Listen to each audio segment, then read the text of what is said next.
আজকের ক্লাসটাতে আমরা এটা শিখব যে আরবি হরফ যদি লেখার ভিতরে আসে তাহলে কিভাবে আসবে, যদি লেখার ভিতরে আসে তাহলে কিভাবে আসবে, শুরুতে আসলে কেমন আসবে, মাঝে আসলে কেমন আসবে এবং শেষে আসলে কেমন আসবে। ঠিক আছে ইনশাআল্লাহ।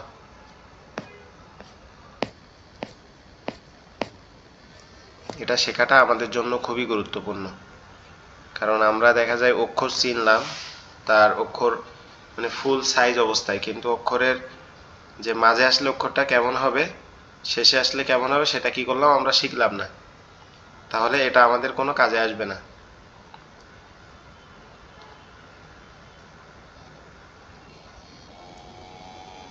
ওকে, আমি এখন কিছু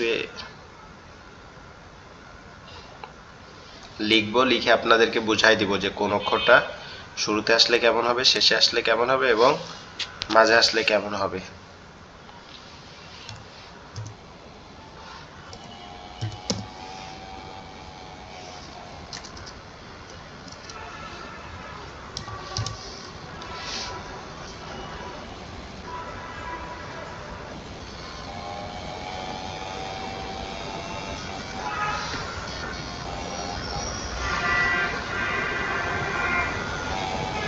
আপনারা অপেক্ষা করেন, আমি 1 মিনিটের মধ্যেই করতেছি।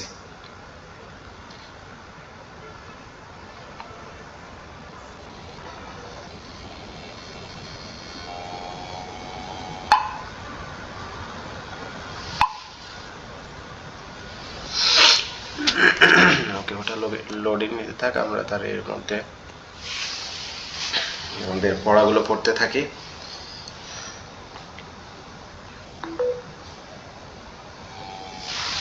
ওকে, আমরা গত ক্লাসে পড়েছিলাম যে আমরা কিভাবে হরফগুলা, আরবি হরফগুলা চিনব এবং আরবি হরফগুলা আমরা কোথা থেকে উচ্চারণ করব, কতটুকু উচ্চারণ করব। ঠিক আছে, তো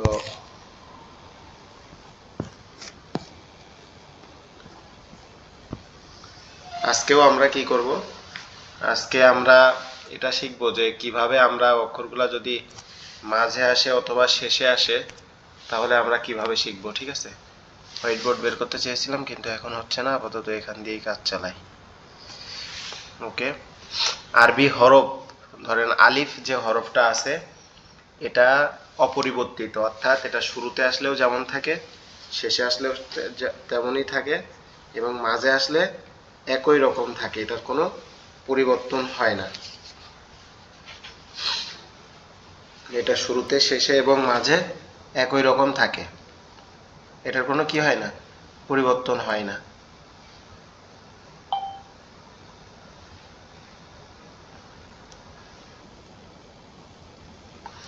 এই যে আরবি হরফটা, এটার কোনো কি হবে না, পরিবর্তন হবে না, আলিফ হরফটা।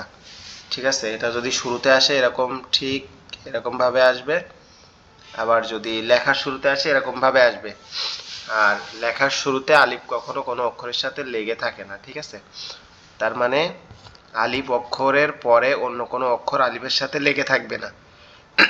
লাম যে অক্ষরটা আছে, এই লাম অক্ষরটা শুরুতে এভাবে লাগতে পারে, এভাবে শেষেও লেগে আবার এভাবে হইতে পারে না। ঠিক আছে, কিন্তু আলিফ অক্ষরটা যদি ধরেন লিখলাম আমরা আল্লাহু, ঠিক আছে, আলিফ লাম লাম হা, এখানে কিন্তু এটাও লাম এটাও লাম, পরেরটা হচ্ছে হা, আলিফ কিন্তু কোনো কিছুর সাথে লেগে নেই। তারপর আমরা যদি লিখি আল কিতাব তাহলে কেমন হবে, আল হামজা, আলিফকে আলিফ লাম, তারপর হচ্ছে কাফ, তারপর হচ্ছে তা, তারপর হচ্ছে বা, এই তা এটা বা, এটা হচ্ছে কাফ। ঠিক আছে, আল কিতাব। তো আলিফটা কি, আলিফটা কারোর সাথে লাগবে না, আলিফটা অপরিবর্তিত। আর আলিফ যদিও দেখেন, ধরেন আমরা লিখলাম বা তা আইন আলিফ, ঠিক আছে, এই শেষেরটা হচ্ছে কি আলিফ। কেউ মানে কথা না বলে এমনি মিউট করে রেখে আর কি পড়তে থাকবেন, এটা সবার জন্য একটু ভালো হবে আর কি, ইনশাল্লাহ। আমার আজকে একটা প্রোগ্রাম ছিল আমাদের ভার্সিটিতে, এটা আর কি ই করতে ওইখানে প্রায় 3 ঘন্টার মতো একটানা কথা বলা লাগছে, এজন্য আর কি কণ্ঠটা বসে গেছে। আচ্ছা সমস্যা নাই। তো এইখানে আমরা যে লিখলাম ইয়া ফা আইন লাম, ইয়া ফা আইন লাম, এই জায়গাটাতে আইন লাম না, এটা হচ্ছে আলিফ। এই আলিফের পরে যদি এটা আর একটু সরাই নেই আমি স্ক্রিনটা,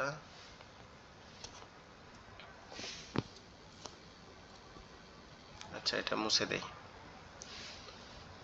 যে সুন্দর করে লিখতেছি। আপনারা কেউ বিরক্তি বোধ করবেন না, আশা করি আমি আপনাদেরকে সুন্দর করে বিষয়টা বুঝিয়ে দেব।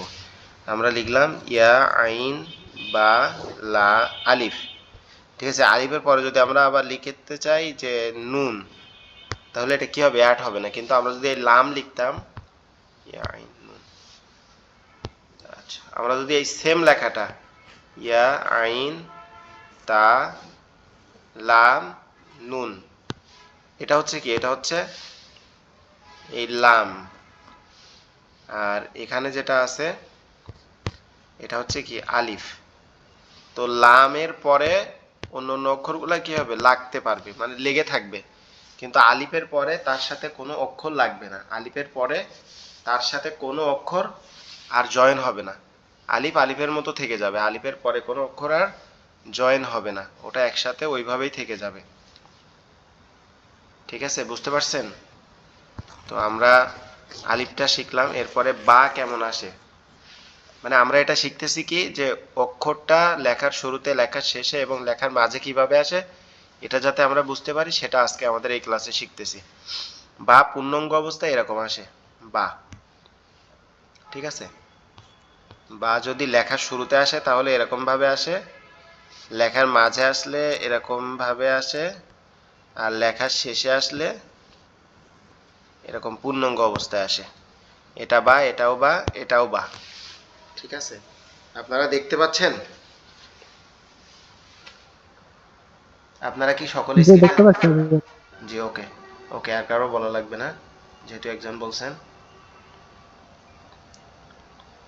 আজকের এই ক্লাসটা আমাদের অনেক গুরুত্বপূর্ণ, কারণ আমরা যদি অক্ষরগুলা কোন অবস্থায় কিভাবে আসবে এটা না বুঝি, তাহলে কিন্তু আমরা ঠিকভাবে শিখতে পারবো না, তাই না? তো বা অক্ষরটা হচ্ছে কি, জি বা অক্ষরটা অনেকটা দেখতে নৌকার মতো, তার নিচে একটা নৌকা। বা অক্ষরটা দেখতে অনেকটা নৌকার মতো, তার নিচে শুধুমাত্র একটা নোক্তা। আর এই বাটা যদি লেখার শুরুতে আসে এরকম আসবে, লেখার শেষে আসলে এরকম, লেখার শুরুতে আসলে এই এরকম ধরনের আসবে, লেখার শেষে আসলে এরকম ধরনের আসবে, আর লেখার যদি মাঝে আসে তাহলে এরকম ধরনের আসবে, ঠিক আছে। লেখার শুরু, শেষ এবং মাঝে। আমরা এটা আবার লিখি, এভাবে আসবে, লেখার শুরুতে আসলে এরকম, লেখার মাঝে আসলে এরকম, লেখার শেষে আসলে এরকম, বা বা বা। তো আমরা আশা করি চিনতে পারবো যে আমরা যদি দেখি কোথাও কোনো জায়গার মধ্যে যে এরকম একটা একটা দাগের মতো, তার নিচে একটা নোক্তা আছে, অর্থাৎ এরকম একটা বাঁকা এর নিচে একটা নোক্তা আছে, তাহলে সেটাকে আমরা সাথে সাথে কি বলবো, এটা হচ্ছে বা, এটা হচ্ছে কি বা। এরপরে এরকম মাঝখানে একটা উঁচু, অর্থাৎ একটা দাঁত মতো আছে, মাঝখানে একটা দাঁত মতো আছে, তার উপরে কি আছে, তার উপরে উপরে কোনো কিছু আছে কি, উপরে কোনো কিছু নাই, নিচে একটা নোক্তা আছে, এটাকেও আমরা কি বলবো, বা। তারপর হচ্ছে যদি এরকম শেষে এরকম কি পূর্ণাঙ্গ একটা অক্ষর আসে, পূর্ণাঙ্গ একটা অক্ষর আসে, নিচে একটা নোক্তা আছে, তাহলে আমরা সেটাকেও বলবো বা। আমরা আসুন আরো একটু সুন্দরভাবে দেখি, আমরা এবার উদাহরণ দিয়ে দেখি, ঠিক আছে। আমরা যদি এভাবে লিখি যে কিতাবুন, কাব তা বা দুই পেশ বুন, কাবজের কি, তা জবর তা বা দুই পেশ বুন, কিতাবুন। আমরা যদি এভাবে লিখি যে কিতাবুন, আমরা যদি এভাবে কিতাবুন লিখি,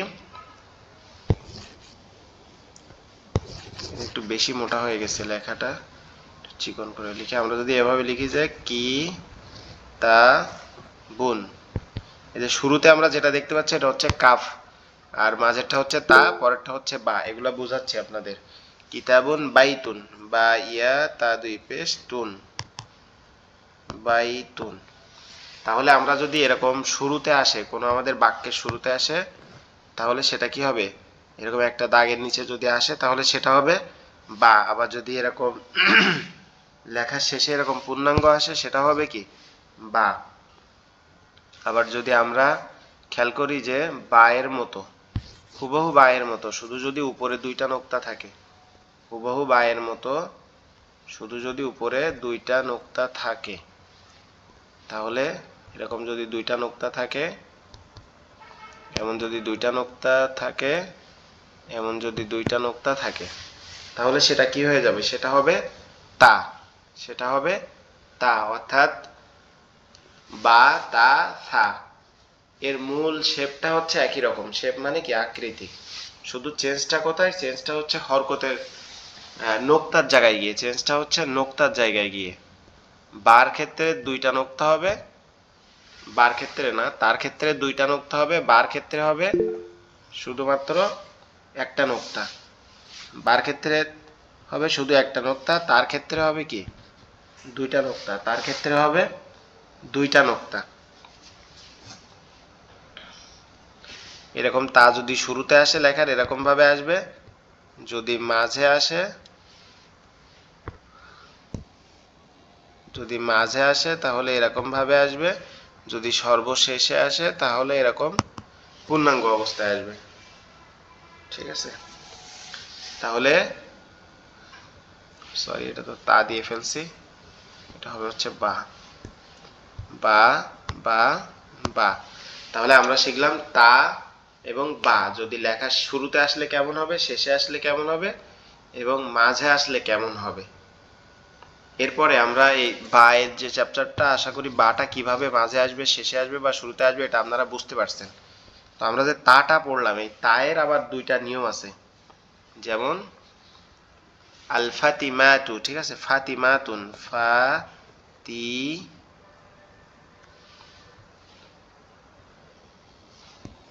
লিখি, ফা তি মা তুন, এই ফাতিমাতুন, ঠিক আছে, ফাতি মা তুন, ফা,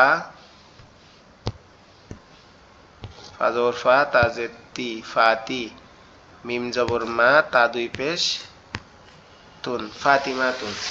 এই যে শেষের যে তাটা আসছে, শেষের যে তাটা আসছে এখানে, এইটা কি তা, এটা আমরা যদি হঠাৎ করে দেখি তাহলে আমরা কি করব, এটা আমরা বুঝতে পারবো না, ঘাবড়ে যাবো যে এটা কোত্থেকে আসলো আবার, এটা কেমন তা। ঠিক আছে, কিন্তু ঘাবড়ানোর কোনো দরকার নাই। আমরা যে হা অক্ষরটা শিখেছিলাম, এরকম একটা অক্ষর শিখেছিলাম, এটাকে আমরা বলেছিলাম হা। এই হা অক্ষরটার উপরে যদি দুইটা নোক্তা দেওয়া হয় তাহলে এটা তা হয়ে যায়, এটাকে বলে গোলতা, এটাকে বলে গোলতা বা মুয়ান্নাসের তা, গোলতা বা মুয়ান্নাসের তা। বাংলাদেশে আরবি ব্যাকরণের ভাষায় মুয়ান্নাস মানে হচ্ছে মহিলা বা নারী, আর মুজাক্কার মানে হচ্ছে পুরুষ। ঠিক আছে, তো এই যে তাটা, এই তাটাকে বলা হয় মহিলাদের তা। ফাতিমাতুন, হালিমাতুন, খাদিজাতুন, মেয়েদের নামের শেষে এরকম তা হয়। ঠিক আছে, এজন্য এই তাটাকে ব্যাকরণবিদগণ মুয়ান্নাসের তা বা গোল তা নামে সম্বোধন করেছিলেন। এই তাটাও আমাদের লেখার মধ্যে আসতে পারে, এরকম হায়ের উপরে, গোল হায়ের উপরে যদি দুইটা নোক্তা থাকে তাহলে আমরা মনে করব এটা একটা তা। আশা করি তায়ের কনফিউশনটা আপনাদের মিটে গেছে। তাহলে আমরা মনে করব এটা কি, এটা একটা তা। এরপরে আমরা শিখবো সা। সা অক্ষরটা কিভাবে আসবে। সা অক্ষরটাও সেম তায়ের মতো হবে, এটা হচ্ছে কি সা। লেখার শুরুতে এরকম, লেখার মাঝে এরকম, লেখার শেষে হচ্ছে এরকম, আর যদি জয়েন হয়ে আসে তাহলে এরকম।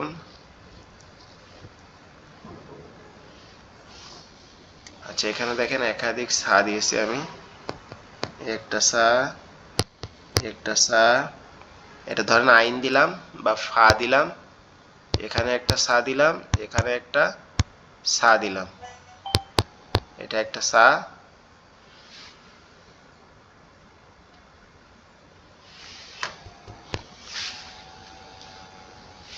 এটা একটা এটা একটা সা, এটা একটা সা, এবং এটা একটা কি,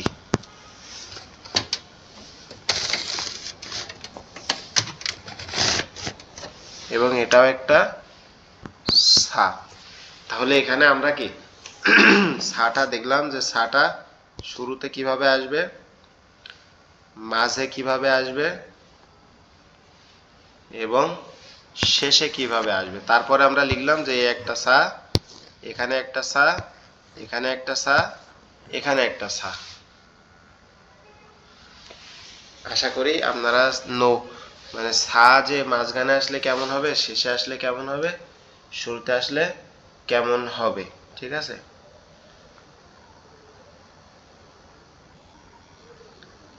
তাহলে আমরা শিখলাম আলিফ, বা, তা, সা, এই তিনটা অক্ষর কিভাবে লিখবো, এই চারটা অক্ষর, আর কিভাবে দেখলে আমরা চিনতে পারবো যে এটা লেখার মধ্যে, আমরা যখন রিডিং গুলা পড়বো তখন আমরা কিভাবে দেখে চিনতে পারবো যে লেখার মধ্যে এটা কিভাবে আসছে বা এটা কেমনে হয়েছে, ঠিক আছে। এটা কি সা, এটা কি তা, এটা কি বা, এটা কি না, এটা হচ্ছে নুন। এটা আমরা কিভাবে বুঝবো, এটার জন্য আপনাদেরকে এভাবে বুঝালাম। এবার আরো সুন্দরভাবে আরো একটা উদাহরণ দিয়ে বুঝাই। সেটা হচ্ছে,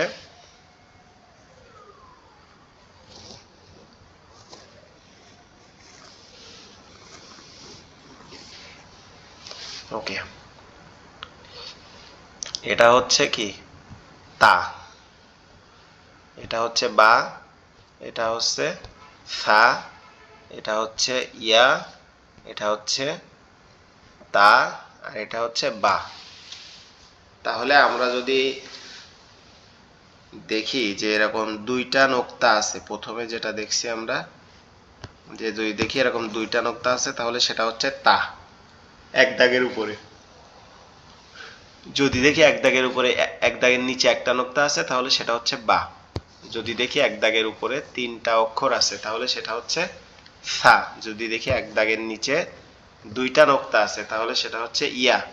যদি দেখি এক দাগের উপরে দুইটা অক্ষর আছে, দুইটা নোক্তা আছে, তাহলে সেটা হচ্ছে তা। আর যদি দেখি এক দাগের একটা সম্পূর্ণ বায়ের নিচে, অর্থাৎ একটা নৌকার মতো চিহ্নর নিচে যদি একটা নোক্তা হয়ে থাকে, তাহলে সেটা হচ্ছে বা। তাহলে আমরা শুরু থেকে একটু পড়ি। তা, বা, সা, ইয়া, তা, বা। ওকে, আলহামদুলিল্লাহ। আশা করি আপনারা সকলে আলিফ, বা, তা এবং সা, এই তিনটা অক্ষর যে কোনো জায়গায় আসুক, আপনারা দেখে অন্তত এই তিনটা অক্ষর আশা করি চিনতে আর কখনো কোনোদিন ভুল হবে না ইনশাআল্লাহ।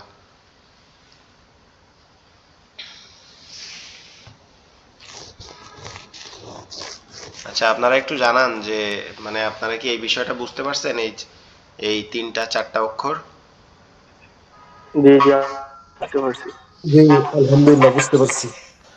ওকে, আলহামদুলিল্লাহ। হ্যাঁ জি আলহামদুলিল্লাহ বুঝতে পারছি। এগুলা বোঝা মূলত হচ্ছে নক্তা, নক্তার মার্কেটটা।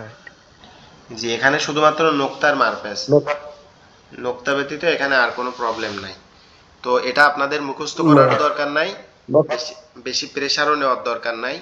আমি এটা আপনাদেরকে এখন বোঝাই দিচ্ছি, এবং এখান থেকে আমরা যতদিন না আমাদের ক্লাসগুলা চলতেছে, আর ক্লাস চলার পরে আমরা অক্ষর শেখা বা প্রতিটা পর্যায়ে বিভিন্ন সময় আমি এগুলো আপনাদেরকে এমনভাবে স্মরণ করাই দেবো, আশা করি আপনারা মানে মাথার থেকে ভুলতে পারবেন না ইনশাআল্লাহ। ওকে, আমরা আবার পড়া শুরু করি। এরপরে হচ্ছে জিম, হা এবং খ। জিম, হা এবং খ, মানে কাচির মতো দেখা যায় এটা, ঠিক আছে।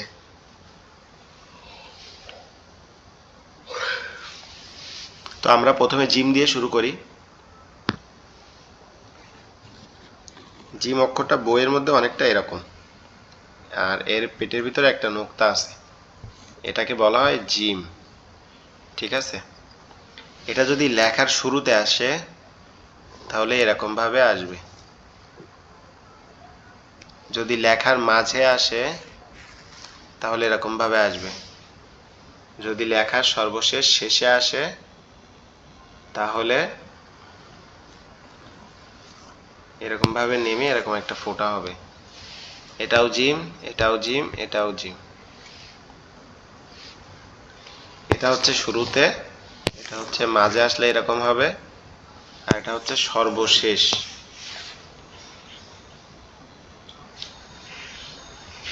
অর্থাৎ আমরা যদি এই জিমটাকে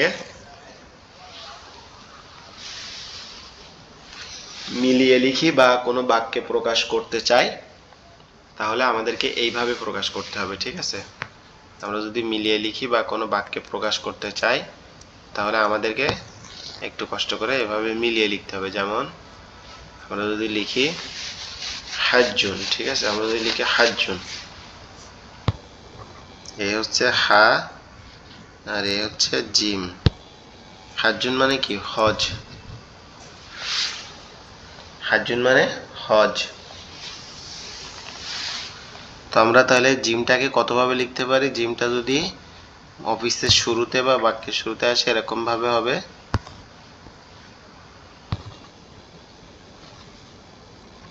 ঠিক আছে? যদি মাঝে আসে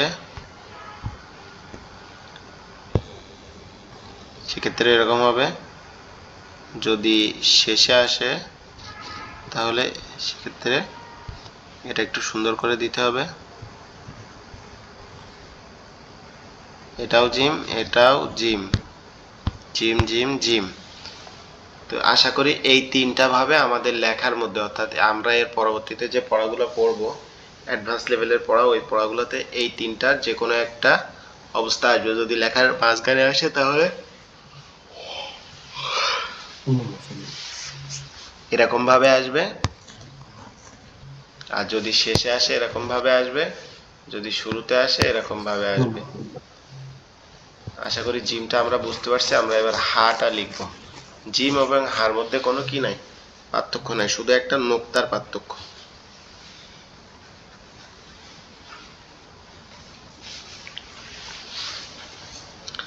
হা অক্ষরটা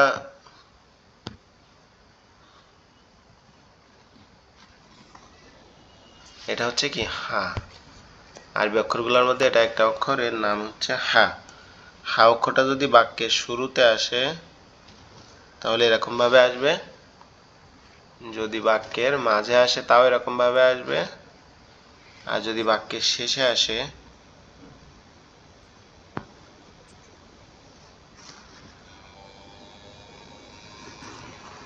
তাহলে এরকম ভাবে আসবে, ঠিক আছে? এরকম আইনের মতো করে, আইনটা আইনের মতো করে এরকম হা আসবে, ঠিক আছে?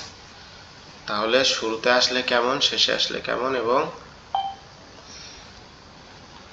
আপনার সর্বশেষ অংশে আসলে কেমন হবে, এটা আমরা শিখলাম জিম এবং হা,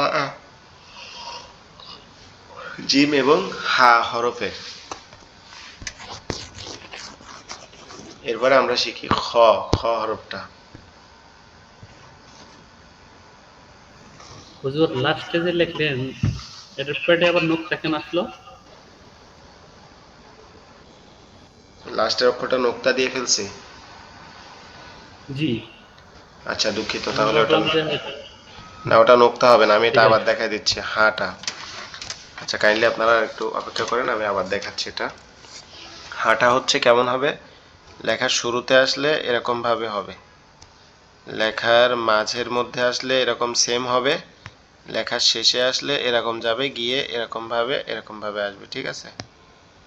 দিয়ে যদি নোক্তা থাকে তাহলে জিম হবে, যদি নোক্তা না থাকে তাহলে হা হবে, আর যদি নোক্তা উপরে থাকে তাহলে হবে খ।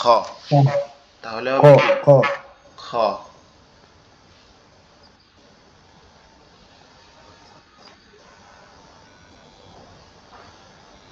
ওকে, আমরা এবার খ হরফটা শিখবো।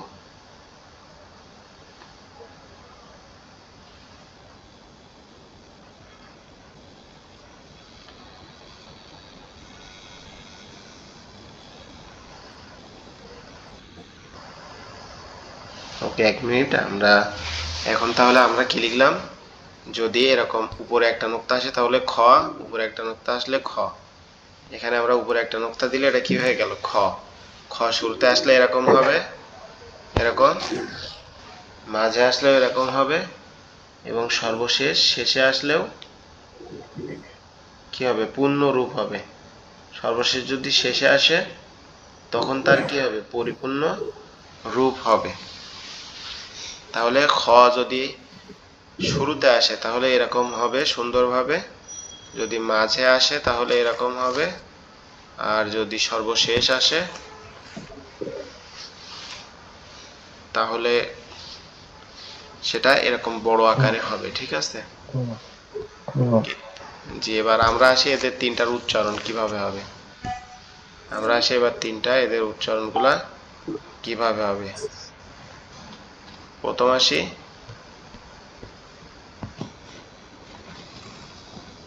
হায়ের উচ্চারণ, তারপর খ, তারপর হচ্ছে কি জিম। তাহলে জিম হা খ, আমরা এই বাম দিক থেকেই পড়ে যাই আপাতত। এটা হচ্ছে জিম, এটা হচ্ছে হা, এটা হচ্ছে খ। এটা হচ্ছে জিম, এটা হচ্ছে হা, এটা হচ্ছে খ। এটা হচ্ছে জিম, এটা হচ্ছে হা, এটা হচ্ছে কি খ। তাহলে আমরা এই তিনটা হরফ শিখলাম।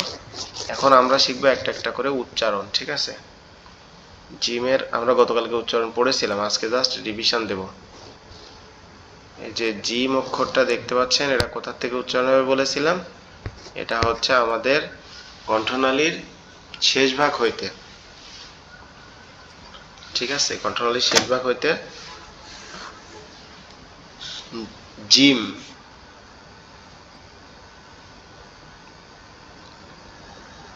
জিম, জিম আওয়াজটা হবে আমাদের জিহ্বার তালু উপরের তালুর সঙ্গে লাগবে, আমাদের জিহ্বার মধ্যকান উপরের তালুর সঙ্গে লাগবে, লেগে উচ্চারিত হবে জিম, জিম, জিম। দাঁতটা এরকম শক্ত করে আওয়াজ হবে জিম, জিম। জিম। ওকে, যে পড়তেছেন একটু কাইন্ডলি কষ্ট করে মিনিটে পড়বেন বা ছায়া জায়গায়। ওকে, দ্বিতীয় দ্বিতীয় অপশানে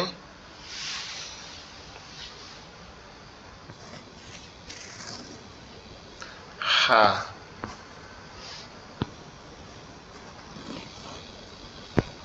খ। তাহলে জিমটা হচ্ছে আমাদের দুই দাঁতের পাটি একসাথে লেগে থাকবে, তালুটা উপরের তালুর সঙ্গে লেগে থাকবে, তাহলে উচ্চারিত হবে জিম, জিম, জিম। ঠিক আছে? আর যদি হচ্ছে আমরা এভাবে লিখি যে, আমরা যদি তারপরে জিম তো আমরা পড়লাম, জিমের পরে যে অক্ষরটা জিম আমরা পড়ে ফেললাম, যে দুই দাঁতের পাটি একসাথে লেগে থাকবে, আওয়াজটা একটু শক্ত আওয়াজ হবে। এরপরে হচ্ছে হা, এরপরে হচ্ছে কি হা। হা হরফটা কিভাবে হবে? হার হরফটা হচ্ছে আমাদের কণ্ঠনালীর মধ্যকান থেকে একটু গলাটা আওয়াজটা একটু চেপে উচ্চারণ হবে খ, খ, খ, খ, এরকম ভাবে। ঠিক আছে?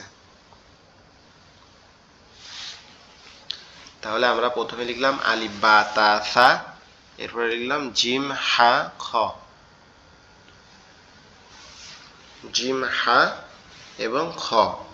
যারা ক্লাসে জয়েন করছেন কাইন্ডলি ক্লাসটা থেকে বের হয়ে যাবেন না, কারণ একটা ক্লাস এত কষ্ট করে এই করে যদি একজন বা পাঁচজন ক্লাস করে তখন সেটা খুবই খারাপ লাগে। ঠিক আছে? ওকে, আমরা এই তিনটা হরফ আবার সুন্দরভাবে পড়ি। ওকে, আমরা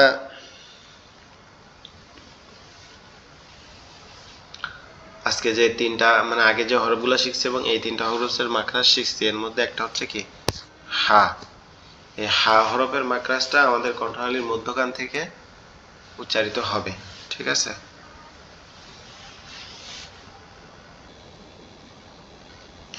আর এর পরে যে অক্ষরটা আছে সেটা হচ্ছে কি খ। এই খ অক্ষরটা হচ্ছে আমাদের কণ্ঠনালীর শেষ ভাগ হইতে, জি, আমাদের অপোজিটে আর কি। আমাদের এই যে খটা আমরা দেখতে পাচ্ছি এটা কি হবে? অপোজিট, অর্থাৎ আমাদের এই যে কণ্ঠনালীর শুরুর থেকে না হয়ে শুরুর অপোজিট, অর্থাৎ কণ্ঠনালীর শেষ অংশ থেকে উচ্চারণ হবে। কিরকম ভাবে? আওয়াজটা মনে হবে যে গালের ভিতর থেকে আসতেছে খ, খ এরকম ভাবে, ঠিক আছে? তাহলে আমরা এই তিনটা অক্ষর একসাথে একটু উচ্চারণ করি। জিম, জিম, জিম, হা, হা, হা, খ, খ, খ খ। খ জি, খ আপনারা যারা ক্লাসে আসছেন কাইন্ডলি একটু মিউট করে পড়বেন কষ্ট করে আর কি। আমি পরবর্তীতে আপনাদের সাথে কথা বলবো বা আপনাদের থেকে শুনবো। তাহলে আমরা পড়লাম আলিফ বা তা সা জিম হা খ, খ পর্যন্ত।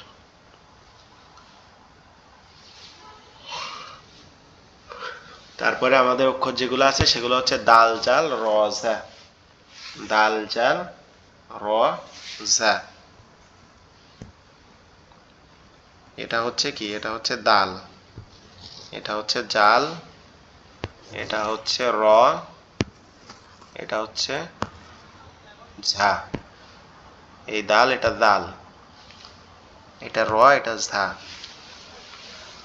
তাহলে দাল খালি দালের উপরে এক নোক্তা, র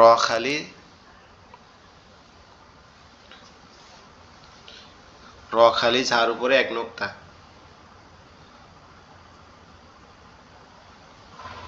তাহলে আমরা এটা আবার পড়ি। মাছের কাঁটার মতো দেখা যায়, তার নাম দাল। দাল খালি দালের উপরে এক নোক্তা, দাল খালি দালের উপরে এক নোক্তা। তারপর আমরা পড়ি র খালি রর উপরে, রর উপরে কোনো নোক্তা নেই, ঝার উপরে এক নোক্তা।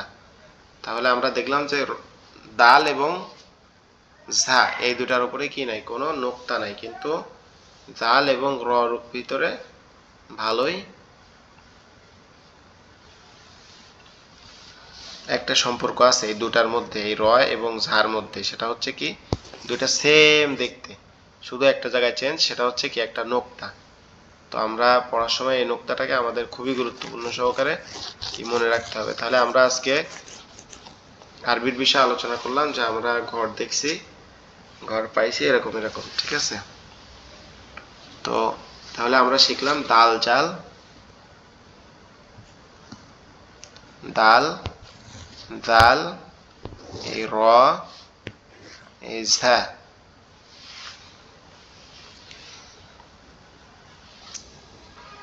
তাহলে আমরা দালটা কোথা থেকে উচ্চারণ করব? দালটা হচ্ছে আমাদের জিহ্বার আগা উপরের দুই দাঁতের গোড়ার সঙ্গে লাগবে, লেগে উচ্চারিত হবে দাল, দাল।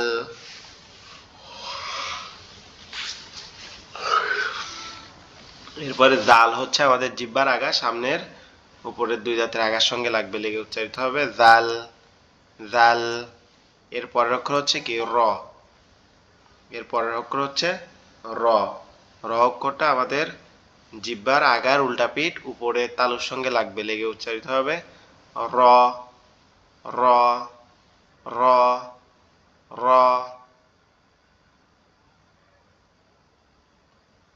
তাহলে আমরা পড়লাম দাল দাল র, এরপর পড়বো কি ঝা। রর মতো দেখতে সেম সবকিছু, তার উপরে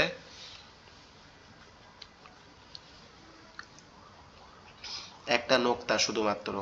র এর মতো দেখতে কি সম্পূর্ণ সমস্ত বিষয় সবকিছু কি র এর মতো দেখতে, কিন্তু তার মধ্যে একটা পরিবর্তন, সেটা হচ্ছে কি তার উপরে একটা নোক্তা আছে। আর এই নোক্তাটা হচ্ছে মুবাশশির ভাই, সরি মুবাশশির ভাই না,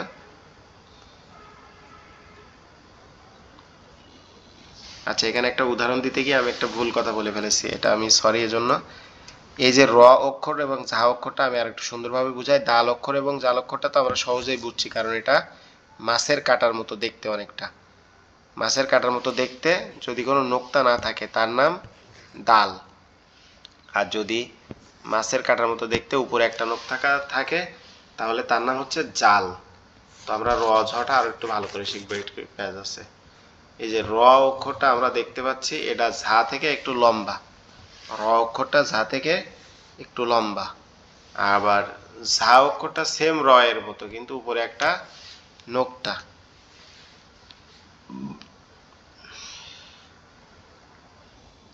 এখন আসি আমরা উচ্চারণ করব কিভাবে। র অক্ষরটা আমাদের জিহ্বার আগার উল্টা পিঠ উপরের তালুর সঙ্গে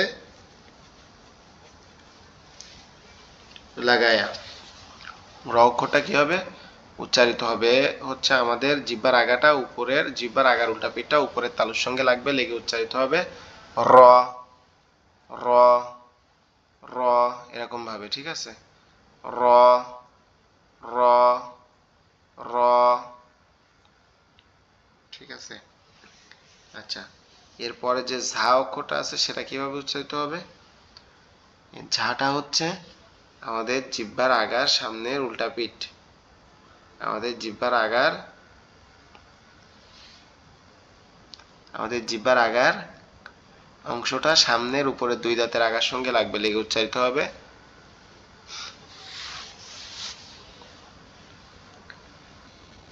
কি এখানে উচ্চারিত হবে হচ্ছে কিরম ভাবে, যে আমাদের জিহ্বার আগাটা নিচে দুই দাঁতের উপরে এসে আশ্রয় পড়বে, পরে আওয়াজ হবে ঝা ঝা ঝা।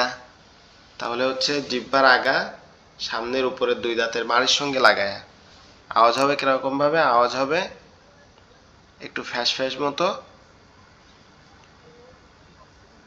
আওয়াজটা হবে হালকা একটু ফ্যাস ফ্যাস মতো, ঠিক আছে? আর এরপরে যদি আপনাদের আরো কোনো কিছু জানার থাকে র এবং ঝার সম্পর্কে তাহলে জিজ্ঞেস করতে পারেন। রটা হচ্ছে কি একটা দাগের মতো, বাঁকানো দাগের মতো বা কাঁচির মতো অনেকটা। আর ঝাটা হচ্ছে সেম একদম, শুধু উপরে একটা নোক্তা, শুধু পার্থক্য একটাই, সেটা হচ্ছে তার উপরে একটা নোক্তা আছে, এখানে একটা নোক্তা আছে। হুম,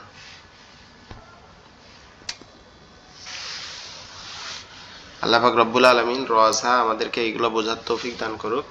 এগুলা লেখার শুরুতে আসলে এরকম ভাবে আসে, যেমন আর রসুলু, আর রসুলু, র রু সিন ওয়াও লাম পেশ লো, আর রসুলু, ঠিক আছে? তারপর হচ্ছে বারাকাত, বারা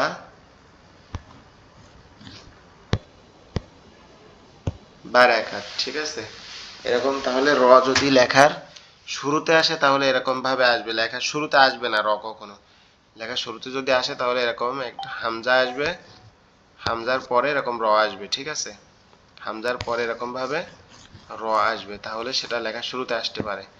আবার লেখার মাঝে র আসতে হলে শুধু ওয়াও দিয়ে আসতে পারে, সরি ওয়াও দিয়ে না, শুধুমাত্র এরকম অ্যাডভার্টাইজ বা কোনো কিছু শেষে তার নামটার যদি আপনি ক্রেডিট দিতে চান তাহলে লিখে রাখতে পারেন যে আপনাকে শেখাচ্ছে বা দেখাচ্ছে। আর যদি আমরা এরকম আমরা দাল বা র, এটা যদি কি হবে, সরি দাল না, জাল এবং ঝা এবং র, এই যে ঝা এটা, আর এটা হচ্ছে কি র, একটু বেঁকে গেছে, এটা হচ্ছে কি ঝা আর এটা হচ্ছে র, দুইটা একসাথে লিখলাম। এই রটা যদি লেখার শুরুতে আসে তাহলে কিভাবে আসবে? লেখার শুরুতে আসলে এরকম র আসবে, ধরেন র সু লো, তাহলে এরকম ভাবে আসবে, কি হবে? কারোর সাথে লেগে থাকবে না, কারোর গায়ে। আবার যদি শেষে আপনার এরকম থাকে যে, বা সে আবার যদি আলিফ, আবার যদি এরকম আসে যে কোথাও যাচ্ছে রটা শুধু খালি, রটা সামনে বসতেছে, তার আগে পরে কোনো ই নাই, তার সাপোর্টে কেউ নাই, তখন তার সাপোর্টে এরকম একটা আলিফ চলে আসবে, এটাকে বলে আলিফ আল, আলিফ আল কতি, মানে লেখার ক্ষেত্রে ব্যবহার হবে কিন্তু পড়ার ক্ষেত্রে ব্যবহার হবে না, ঠিক আছে? আশা করি ইনশাল্লাহ বুঝতে পারছেন। এরপরে ঝাল, ঝা দিয়ে, ঝাও সেম ভাবে আসবে, ইজা ঝুল ঝিলাতিল, ঠিক আছে? ঝা র যেরকম সেম ভাবে আসছে, যে শুরুতে আসলে কারোর সাথে লাগবে না, মাঝে থাকলে লেগে থাকবে, তাও কার সাথে? ইয়া বা এরকম কোনো কিছুর সাথে, ঠিক আছে? এটা সামনে গেলে এগুলো আরো সুন্দরভাবে বুঝতে পারবেন। ধরেন আমরা ঝিলজাল সূরা থেকে উদাহরণ দিচ্ছি, তাই তো? ঝুলঝিলাতি, ধরেন আমরা লিখবো ঝুলঝিলাতি, তো এই ঝুলঝিলাতি লিখতে গেলে দেখেন ঝুল ঝা, এই ঝা,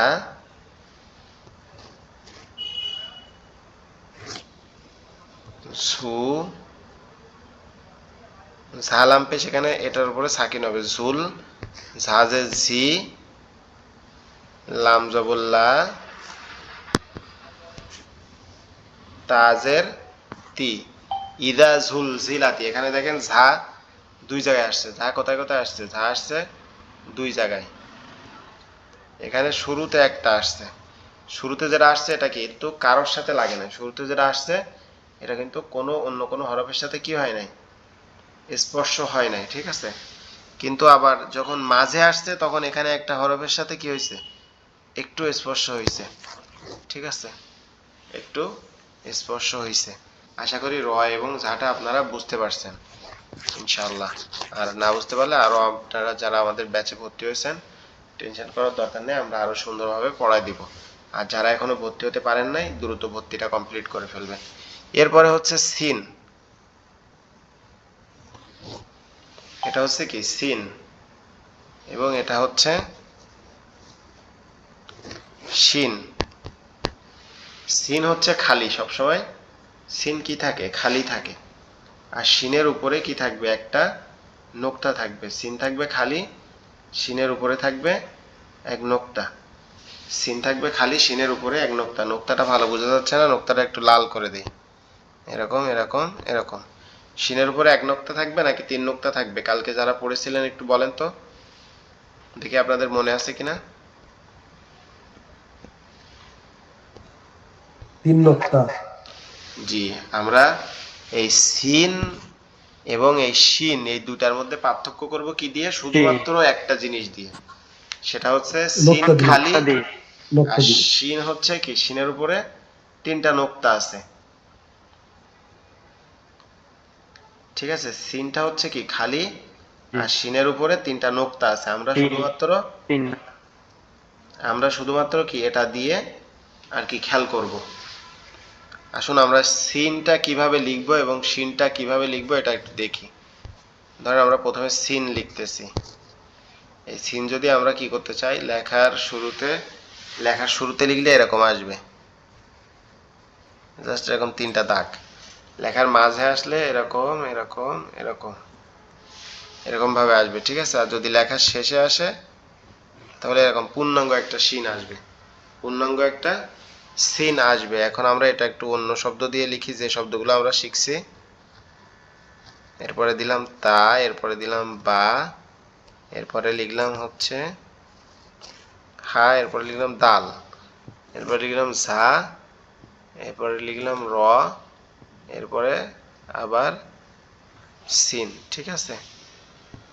ওকে, আমরা তাহলে প্রথমটা লিখলাম কি সিন, তারপরটা লিখলাম বা, তার উপরেরটা লিখলাম তা, তার পরেরটা লিখলাম জিম, তার উপরেরটা লিখলাম জাল, জাল। দাল জাল। তাহলে সিন যদি এরকম ভাবে আসে যে শুরুতে আসলো এরকম, মাঝে আসলো এরকম, আর শেষে আসলো পূর্ণাঙ্গ, তাহলে কি আপনাদের বুঝতে আর কোনো সমস্যা হবে যে এটা সিন বা এটা সিন আমরা চিনতে পারতেছি না? এরকম কোনো সমস্যা জি আশা জি। করি হবে না ইনশাআল্লাহ। এরপরে আমরা আসি শিনে। শিনের ক্ষেত্রে কিরকম হবে? শিনের ক্ষেত্রেও সেম একই রুলস, অর্থাৎ এরকম এরকম এরকম ভাবে কি হবে, শিনটা হবে, তার উপরে শুধু তিনটা নোক্তা থাকবে, আর সবকিছু সেম। লেখার ক্ষেত্রে দেখা যায় এরকম এরকম। তাহলে এখানে যদি তিনটা নোক্তা হয় তাহলে এটা কি হবে, শিন হবে। এখানে ধরেন আমরা দিলাম তা, এখানে ধরেন আমরা দিলাম ইয়া, ঠিক আছে।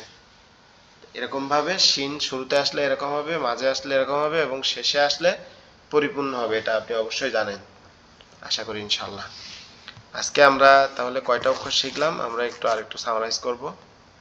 সেটা হচ্ছে আমরা আজকে শিখছি এই সিন পর্যন্ত, অর্থাৎ এই পর্যন্ত, এই জায়গাটা পর্যন্ত, যে এই জায়গা পর্যন্ত অক্ষরগুলো আসলে আমরা কিভাবে লিখব এবং কিভাবে আমরা সেটা বুঝবো যে এটা এই অক্ষর। আজকের ক্লাসটা আমাদের এই পর্যন্ত থাকবে। আপনারা যারা এখনো ভর্তি হন নাই দ্রুত ভর্তি হয়ে যাবেন ইনশাআল্লাহ। আর আপনাদের যদি ভর্তি সংক্রান্ত কোনো বিষয় কোনো কিছু জানার থাকে বা কোর্সের বিষয়ে কোনো কিছু জানার থাকে অবশ্যই জানাবেন ইনশাআল্লাহ। ইনশাআল্লাহ। ইনশাআল্লাহ হুজুর, আমি তো ভর্তিটা তো কনফার্ম হয়েছে না? জি, আপনার ভর্তি কনফার্ম হয়েছে বিকালে। আলহামদুলিল্লাহ। আরো একটা ভাই ভর্তি বিকালে কনফার্ম করছেন, রনি ভাই নামে।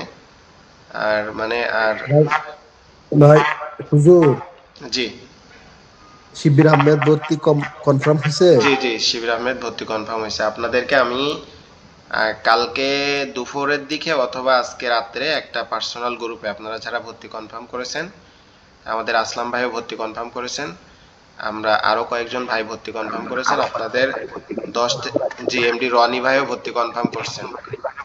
আপনাদের কয়জনকে আমি আপনাদের একটা পার্সোনাল গ্রুপে জয়েন করা দিব ইনশাল্লাহ। তারপরে রাকিব নামে একজন, ও দুবাই থেকে আমাদের ভর্তিটা কনফার্ম করছেন।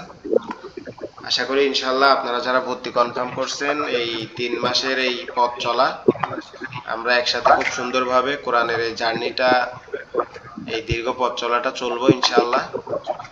আপনারা আমার জন্য দোয়া করবেন, আমিও আপনাদের জন্য দোয়া ইনশাআল্লাহ। করি। যারা এখনো ভর্তি হন নাই, ভর্তি সংক্রান্ত কোনো কথা শুনতে চান বা জানতে চান, অবশ্যই জিজ্ঞেস হুজুর, করতে পারেন। আমাদের ক্লাসটা কবে থেকে শুরু হয়ে যাবে ফাইনাল ক্লাসটা? বুঝিনি আমি, আপনাদের ক্লাসটা আমরা একসাথে কথা বলে ঠিক করব। এখানে যেহেতু যারা অনেকে আচ্ছা, কারোর একটা এর থেকে সাউন্ড আসতেছে খুব বেশি। আমি জানতে জি চাইলাম রনি যে ভাই, আমাদের টাকা ফাইনাল আসবে। কবে হবে? আচ্ছা আসলাম ভাই, আপনি আরো একবার একটু কষ্ট করে বলবেন। আমি জানতে চাইলাম আমাদের ক্লাসটা কবে থেকে শুরু হচ্ছে ফাইনালি? আগামীকাল রাত থেকে আপনাদের ক্লাসটা শুরু হবে, আগামীকাল রাত থেকে। আমাদের প্রি ক্লাসগুলো আজকে শেষ হয়ে গেছে। জি, আর এই পর্যন্ত টোটাল কয়জন কনফার্ম হচ্ছে আমাদের আমাদের গ্রুপে? আমি আমি তো আপনাদের ব্যাচটা চালাবো, আর আমাদের আরো একটা ব্যাচ আছে যেটা আমার একাডেমির আরেকজন শিক্ষক পরিচালনা করবেন, ওখানে ওটা ফিল আপ হয়ে গেছে, আর আপনাদেরটাও ফিল আপ হয়ে গেছে। আর 2 থেকে 3 জনকে ভর্তি নেওয়া হবে আপনাদের ব্যাচে, অর্থাৎ 2 থেকে 3 জনকে নিলে আমাদের এটা 10 থেকে 12 জন হবে, ঠিক আছে? ওকে, হুজুর, জি বলেন। হুজুর, মানে সাতটা সাতটা কি বারে ক্লাস হবে? কি বারে ক্লাস হবে?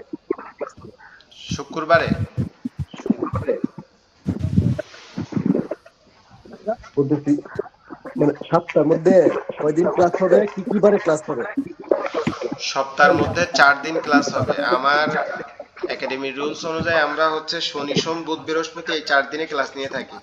কিন্তু যে ব্যাচটা আমরা হ্যাঁ, শুরু করি, ব্যাচের শুরুর দিন আমরা তাদেরকে জিজ্ঞেস করি যে আপনারা কোন কোন দিনে ক্লাস করতে পারবেন, ঠিক আছে? ঠিক আছে হুজুর, এটাই ঠিক আছে। শনি শনি রবি সোম, এটা ঠিক আছে। শুক্রবারে ক্লাস থাকলে করা যাবে না। যে আমরা সপ্তাহে এই যে 4 দিন আমরা ঠিক করছি, এই 4 দিন আপনাদের ক্লাসটা নিব আশা করি ইনশাল্লাহ। আর এর মধ্যে যদি আপনাদের জি, জি। পরামর্শ থাকে যুক্তিযুক্ত, তাহলে সেটা আপনাদের অবশ্যই প্রাধান্য না দেওয়া না হবে, ঠিক কারণ আছে। না হুজুর, ঠিক আছে। আপনাদের যে আপনারা যে ডিসিশন নিচ্ছেন এটাই ঠিক আছে। আরো অন্যরা অন্যরা কি বলে, দেখেন এটাই আমরা ঠিক আছে। কোরআন শিখবো, এটা একটা উত্তম জিনিস। তো আমি 2টা দিন, জি সপ্তাহের মধ্যে 2টা দিন খুবই গুরুত্বপূর্ণ। একটা হচ্ছে সোমবারের, আর একটা হচ্ছে আপনার এই যে বৃহস্পতিবার অর্থাৎ শুক্রবারের জুমার রাত। তাহলে আমরা দুইটাই পাচ্ছি, সোমবারও পাচ্ছি আবার বৃহস্পতিবারও পাচ্ছি, তাই না? মানে শুক্রবারের জি রাতটা। জি এজন্য আমরা জি জি জি আশা করি ইনশাল্লাহ আল্লাহ বারাকা দান করবেন এবং আমাদেরকে শেখার তৌফিক দান করবেন। আমরা দুরূদ শরীফ পড়ি, পড়ে শেষ করে দেই। জি আচ্ছা হুজুর, হুজুর, আমার একটা কথা ছিল। হুজুর জি হুজুর বলেন। আমি তো কালকে ক্লাস করতে পারবো না। বুঝিনি। জি, আমার আমি একটা তো কথা কালকে ছিল। হ্যাঁ বলেন, শিবির ভাই বলেন আপনি। বলতেছি, আমি তো ভাই হুজুর কালকে আমি ক্লাস করতে পারবো না, এই জন্য আর কি বলতেছি। কালকে তো শুরু। জি কালকে আমাদের উদ্বোধনী ক্লাস হবে, অর্থাৎ আমাদের ব্যাচের শুরুর ক্লাসটা কালকে হবে। আপনি কালকে না করতে পারলে ওই ক্লাসটা দেখে নেবেন, আর আমাদের পড়াটা স্টার্ট হবে শনিবার থেকে, ঠিক আছে? আচ্ছা আচ্ছা, ঠিক আছে ঠিক আছে কাল ঠিক আছে আচ্ছা, ঠিক আছে। এবার ইনশাল্লাহ ইনশাল্লাহ। আরেকজন ভাই কথা ওকে বলতেছিলেন, আপনি বলেন। ওকে। জি, এখন আমি তো পার্সোনালি নিতে চাইছিলাম, ওটা ওটা তো শিওর আছে না? জি জি আপনারটা কনফার্ম করা হয়েছে পার্সোনালি পড়ার ক্ষেত্রে। আচ্ছা ঠিক আছে। জি জি, সেটার আচ্ছা। জন্য। আচ্ছা তো ভাই সেটা আপনি, কালকে কয়টার দিকেই হবে আপনি একটু জানাই দিয়ে না আচ্ছা আমি হোয়াটসঅ্যাপে। আপনাকে পার্সোনালি নক দিব, দিয়ে কথা বলবো আপনার সাথে ইনশাআল্লাহ। ওকে ওকে। আচ্ছা, বাকি ভাইদের যদি কোনো কথা থাকে আপনারা যদি পার্সোনালি কাইন্ডলি আমাকে নক করেন, তাহলে আমি আপনাদের সুন্দরভাবে উত্তরগুলো দিতে পারবো আশা করি ইনশাআল্লাহ। আমাদের ক্লাসটা এখানে শেষ হয়ে যাচ্ছে, আমরা দুরূদ শরীফ পড়ে শেষ করব। আল্লাহুম্মা সাল্লি আলা মুহাম্মাদি ওয়া আলা আলি মুহাম্মাদ কামা সাল্লাইতা আলা ইব্রাহিম ওয়া আলা আলি ইব্রাহিম ইন্নাকা হামিদুম মাজিদ। আল্লাহুম্মা বারিক আলা মুহাম্মাদি ওয়া আলা